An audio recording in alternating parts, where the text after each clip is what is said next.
Annie, no means no. I cannot believe that you made me side with Nick.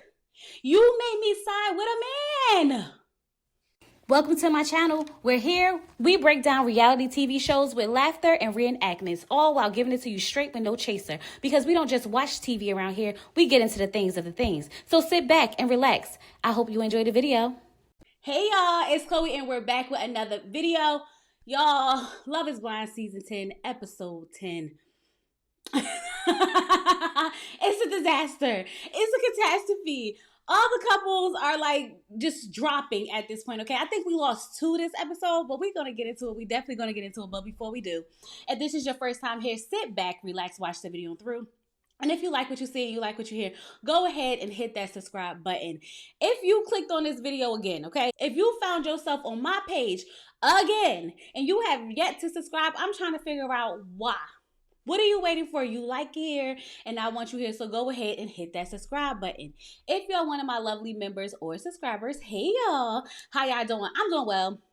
I'm doing okay. I'm ready to get into Love is Blind because this episode was a doozy. So let's just go ahead and get into it. So Nick and Annie are back in their apartment, right? And Annie is drunk, okay? Not tipsy, not groovy, not feeling good. No, Annie is drunk. And I mean drunk as hell. Like, I don't know. Annie might have a problem. I know we looking out for Anton and his problem, but it's looking like Annie might have one too. Okay, I don't know if she's just overwhelmed with everything or she's just having a good time when she goes out. But every time she comes back in and she sits down and talks to Nick, she has to tell that man how he does not love her. You do not love me, Nick. You do not love me. You don't love me. You don't love me. She keeps saying it over and over and over again. And Nick is sitting like, I do love you. I do love you. And she's telling him how much she loves him. I love you so much. I love you so much. But I feel like you don't love me as much as I love you. And this is the whole conversation. Like, I am annoyed watching it. So I know Nick, living the reality, was sitting here like, nah, this ain't it. This ain't it. Because he told that girl, stop putting words in my mouth. That can't happen again. It can't happen again. And she's doing it again. There is no way that that man can love you the way that you love him, because the way you seem like you love him is giving stalker. It's giving crazy. Like, girl, what is wrong with you? Stand up. It's giving desperate. The whole time she's sitting there, I'm just sitting here like, I can't believe I'm sitting here siding with Nick. You didn't even give this man the opportunity to explain how he told you and Kate that he was in love with both of y'all.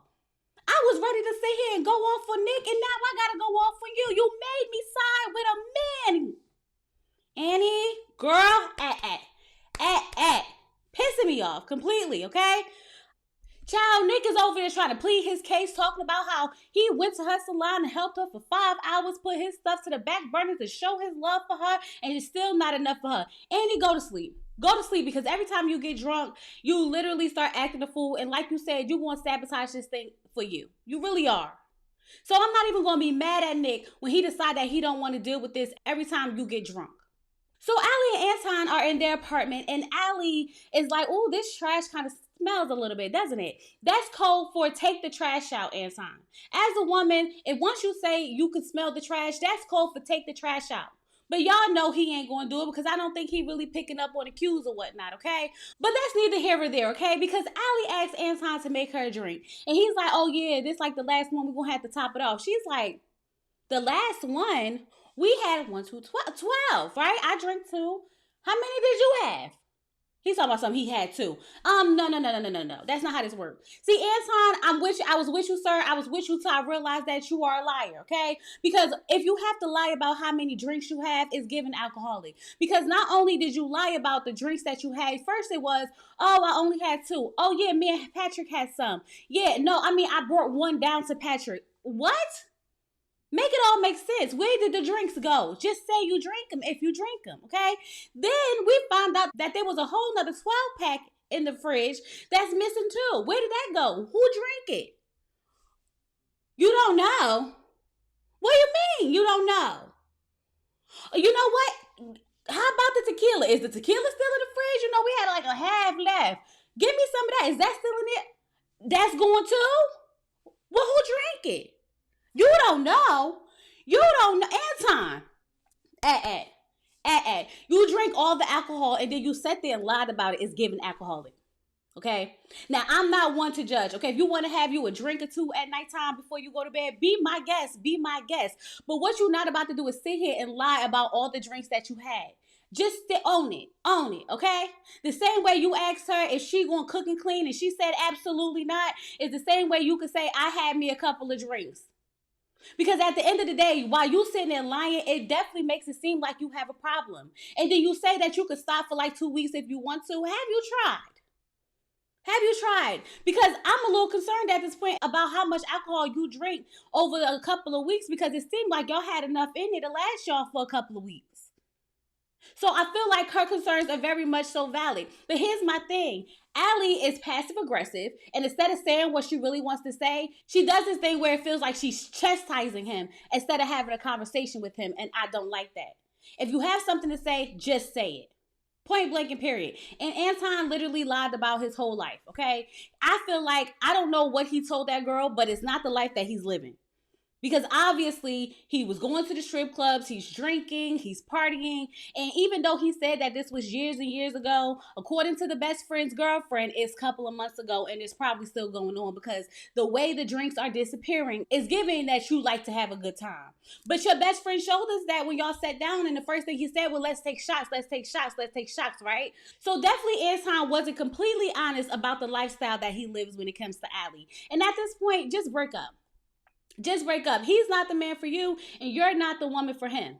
And Allie, I don't know if you hit the jackpot or what you thought you was getting with Anton, but baby, you're not going to get it. You're not, okay? So now Megan is meeting Jordan's parents, and Megan and Jordan are growing on me so bad. And I feel like I can't get my hopes up on these two because something not right. I don't know what it is. The lifestyle is just not matching up for me, okay? As much as I feel like they are the only couple that has the most hope, I don't feel like we're going to make it all the way, okay? Because here's the thing. She said it would take a catastrophe to happen for them not to get married. He said committing to her is too easy. And although I feel like this may be true, I honestly feel like Megan is settling when it comes to Jordan. Now, I'm not saying that Jordan is a bad dude, but she's definitely settling. And I think the idea of his son having type 1 diabetes and the sister and the dreams and all that stuff done got into her head and made her think that this is supposed to be her husband and this is supposed to be her life when it's just not. Okay, it's just not. Jordan is not the one for you. If you are trying to buy a $2 million house, okay, and this man lives in a 1-bedroom apartment with his son and he sleeps in the living room, no, nothing against you, Jordan, but you are not in the right financial situation to be with Megan. Because like you said, she's not going to be able to have the life she's accustomed to because she's always going to have to dim it down for you. And you're going to always try to have to step it up for her. You're going to always be in a secret competition with her, and it's not going to work. We saw that when you put on your suit and you said, oh, I got to bring out the big dog because, you know, I'm stepping into the bougie leagues and this, that, and the other, da. Yeah, it's not going to work. And I'm just sitting here like, because they give me the feels and I wanted to, but it's not. Y'all, I try to keep hope alive, but the more I talk about it out loud and the more I think about it, I just feel like even if they do get married, it won't last long. But nonetheless, the meetup went really well. His parents absolutely loved Megan and they welcomed her to the family. And I definitely was in my feels, but I just don't see it lasting at all. Now, KB and Edmond are in the apartment and the tension in the room is thick, okay? I mean, it's so thick that you could cut it with a knife. And KB is sitting here like, how come every time something happens, I'm the one that have to address the elephant in the room? And Edmund's like, because you told me not to talk to you. When I wanted to talk to you, you didn't want to talk to me. You told me don't say nothing to you. So here we are now, okay? Now, let me tell you something. Edmund was not wrong for saying, you know, I would like to hear my partner say that I'm perfect. He wasn't wrong for saying that. But there definitely was an undertone that KB picked up on, right? And remember in my review when I kept saying, what happened? Something happened. Okay, let me tell you what happened. KB said that she had called Edmond because she needed him to go to the store for her because she was running late and she had a lot of things to get done, okay? And Edmond said no. Edmond said hey, he wasn't going. So now she was upset about that because the one time that she asked him to do something, he could not show up for him because he said, listen, I'm not trying to be late either. I got stuff to do. She said she's looking for a partner. She went to him and told him that it hurt her feelings. And instead of him apologizing and understanding, what he did was turn around and say, oh, you hurt my feelings, instead of taking accountability. Okay. So she feels like he made this all about him. The whole time that she was sitting there feeling the type of way, he's asking her, oh, you like my haircut? Oh, you like my shirt? And she's just sitting here like, you really don't care about how I feel. I'm telling you I feel a type of way. You brush it off and make it seem like I hurt you when technically I'm the one in my feelings. But here's my thing, KB. Here's my thing. You know what you signed up for when you signed up for it. You sat there and talked about how you'll be a bread winner, you miss independent, you like to spoil your man, and all the things of the things of the things. You reap what you sow at this point. You wanted to mother him, and now you're mothering him. So when she told him, and she said, Edmond, you're not slow. You're very much smart. And that is exactly why Edmond doesn't get a pass from me. Okay? I don't know if he's on the spectrum of not, but he's not stupid. The man is not stupid. He was smart enough to sign up for this show, to come up here to find a wife, to go have these conversations into the pods and all the things of the things. Don't y'all ever think that Edmond is stupid. That man is smart. He knows exactly what he's doing. Yes, he has been manipulative this whole time. So I can understand why she was triggered by hearing what he said in the daggone place, because she tried to suppress her feelings and act like everything was okay. But that's your problem, KB. Instead of addressing how you really feel, you tried to act like you was unbothered. And so he made a comment and now you want to take his neck off. That's not fair. Either have the attitude or not. Don't catch an attitude because he's over there admiring somebody else's relationship. Now you want to, oh, you're comparing. Y'all both getting on my damn nerves if you want to be for real. Now Edmond is saying he apologized for walking away. And I'm like, Edmond, you still missed the point. You're supposed to be apologizing for not validating her feelings. You're supposed to be apologizing because you realize you could have went to the damn store. Not because you walked away. But my thing is now, KB, that's not what you're apologizing for. Tell me what you apologize. That is not your child. Why are you talking to him like that? See?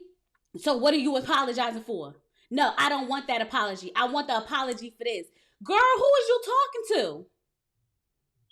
See, this is the thing. They both was getting on my nerve. Because on one end, he acting like he don't understand what the conversation was about. And on the other end, she's chastising this man like she's his mother. And I'm sitting here like, honestly, break up. Honestly, break up. Because although I can understand her frustration, you picked him.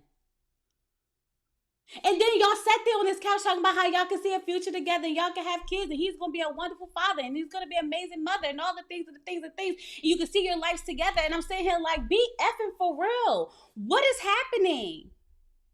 Just so like later on you could turn around and flip out on him again, because we know what's going to happen. Because instead of you addressing issues, KB, you suppress them. You try to act like it's not bothering you. You're trying to be patient. You're using the skills that you have from your job on your husband. And that's not going to work in your marriage. So go ahead and break up, because I don't even know what you're doing. I don't even know what's the purpose of proving this, because let's be real, you don't love Edmond like you claim you do. Please stop. And then Edmond still bringing up the fact that he would like to hear more nice things from her. Y'all, I can't, because the people are driving me crazy. I can tell that the season is ending, because this is when I start getting frustrated, because like, you stop playing with me. They playing with me and I don't like it, okay? So now Joe is meeting up with Madison family, and Madison family acts just like Madison, okay? They asked him what has he learned about Megan so far outside the pods, and he said that she's crazy in a good way. I don't know what that means. Okay? He said that she's very fiery and direct. Yeah, he's ready to leave her. I mean, come on. If the first thing somebody asks you, what has you learned about this person, and you say is that they crazy, but in a good way, no, it's giving red flag. That's what it's giving. So then her sister's like, oh, when she gets fiery, just go ahead and hug her and don't let her go until she's ready to let go. What really be going on in these households? Because it's giving all of y'all crazy at this point, okay? Because absolutely not. I'm not about to hold you. This is why she went outside. It was like, I'm crying. Do you hear me crying? Because she wanted him to come over there and hold her. It's giving sympathy. Madison and Joe getting on my nerve. I feel like all the couples really worked on me this episode, okay? So as they sitting there talking, they telling him how important it is for her to have someone in her life who really loves her and going to be there for her because she can lose her vision, and her mom just want to make sure that she's in good hands. And he's sitting there like, yeah, I totally understand. I get it.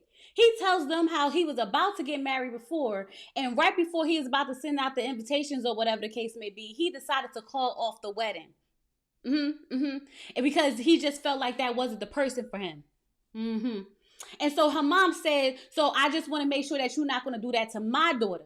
Okay, you're not going to do that to my daughter. He said, nah, I wouldn't do that to your daughter. Absolutely not.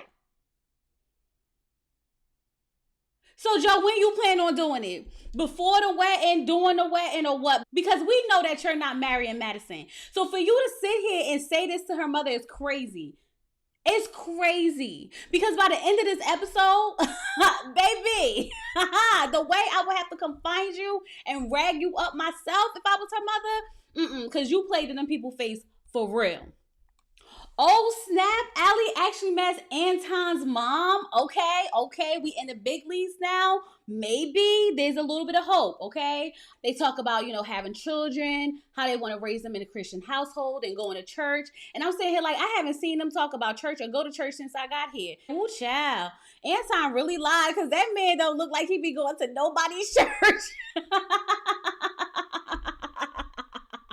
I ain't gonna lie, he don't look like he been to nobody's church. And I was low-key concerned when he was bending down to eat. I didn't know what was happening. I don't know if he was trying to like stop the crumbs from falling or if he was having withdrawals. But I was a little concerned a little bit because I really wasn't sure what was happening. But I'm not gonna put that on him, okay? But the way he was eating was very concerning to me. Y'all let me know. Do y'all think it was because he was trying not to, have crumbs spill from his croissant, or if he was, having the shakes from withdrawing from alcohol? I don't know. But either way, I was a little concerned. The conversation with the mom went really well. The mom likes her, and Allie feels like maybe there's some hope for them anyway. Girl, no, it's not, okay? Mom may be nice, family may be cool, but that man ain't for you, point blank, period, okay? Now, Annie and Nick are talking, right? And they just came from brunch. And Nick is like, yeah, we really need that brunch. And she was like, yeah, because last night I might have had too many drinks. Might have had? No, girl, you had way too many drinks, okay? Now, she said, although she may have been drunk, she really was just saying what was at the top of her mind, okay? And we already know is that she don't think that man loves her. Now, remind you when Nick told her the last time they had this conversation that this cannot happen again, okay? Remember I told you that he told her this cannot happen again. You know what? It will not happen again. So being as though it did happen again and she thought everything was fine because they went to brunch, Nick decided that this was the time that he was going to tell her this ain't going to work. Okay, because I told you plenty of times to stop putting words in my mouth and you keep doing it. And I can't prove to you that I love you any more than I have already proven to you. And obviously you're not getting it. So therefore, this is not going to be it. She's sitting there like, no, Nick, we have to try. No, Nick. And I'm saying here like, stand up. Why are you sitting here begging this man? I mean, she's like begging him. And he is telling her every way, no. And she's still sitting there like, but we can give this a chance. And we can really give it a shot. And he's like, no, this isn't going to work for me. And I'm sitting here like, Annie, girl, you are pissing me off. Stand up for yourself. Don't let a man tell you he don't want you more than once. What are you doing? Living in delusion land? Why are you letting this continue? Why are you begging this man? It's Nick, for God's sakes. When Nick sat there and asked her how long does she wants to drag this out, that was him saying like, so you really just want to take this to the altar just so I can say no? Like, girl, be effing for real. When he told her that he was just so unhappy and she's still sitting there like, give it a chance. I'm sitting here like, have you lost your everlasting mind? She's sitting there talking, she felt like he wasted her time. He did. He played in your face from the very beginning. And instead of you being sober enough to realize it and call him out on his ish, you gave him the upper hand. I'm so disappointed in you, Annie, because I really wanted you to call that man out on him being fake this whole entire time. But instead, he made a fool out of you. And you played into it and made a fool out of yourself too. So now KB and Edmond are filling out their marriage certificate. And I'm just sitting here like, Lord, this you're wasting your time. Don't submit. Please don't submit. Okay. She's talking about something. Oh, I thought I was about to learn something new from you. I thought you came from another country. And he's like, oh, I thought it said county, child. You are learning something new. The man can't read.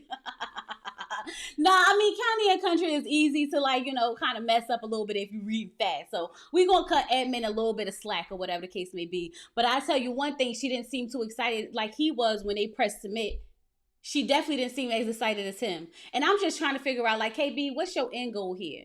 Is your end goal just to make it to the altar or what? Because, girl, the patience that you're trying to display right now is starting to wear off and it's showing all in your face. Yeah, it's showing all in your face. Now the men are looking for their tux and the women are looking for their dresses, and everyone is just like with their families and they're talking about, how they feel about each other's spouses and things like that.